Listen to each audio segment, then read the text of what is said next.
గారు దేశంలో మరి ఇప్పుడు ఎన్ఆర్సీ సిఏఏ అనేటటువంటి తెచ్చినటువంటి అవకాశం ఎందుకుంది, అసలు ఇప్పుడు అంత అవసరమా అని ప్రజలు అంటున్నారు. దీన్ని ఎలా చూడాలి?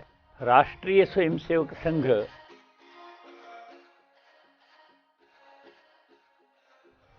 మరి ఎన్ఆర్సీ సిఏఏ అనేది ఏదైతే రాష్ట్రాలు ఉన్నాయో పాకిస్తాను, బంగ్లాదేశ్, మరి అక్కడ మయన్మారు ఆ ప్రాంతంలో కాకుండా భారతదేశం మొత్తం కూడా చేయవలసిన అంశం ఏంది?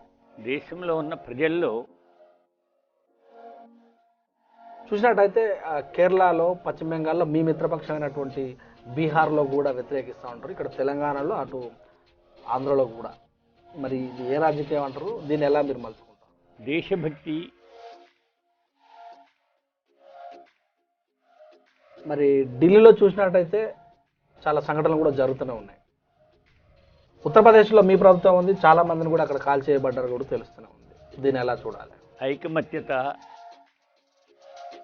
అస్సాంలో ఎన్ఆర్సీని వ్యతిరేకిస్తున్నారు, మరి పశ్చిమ బెంగాల్లో కూడా వ్యతిరేకిస్తున్నారు. ఈ రెండింటిని ఎలా చూడాలి? ఈ ఎన్ఆర్సీ సిఏఏ అస్సాంలో అమలు చేస్తేనే ఇప్పటివరకు చాలా వేల కోట్ల ఖర్చు అయిందంటారు.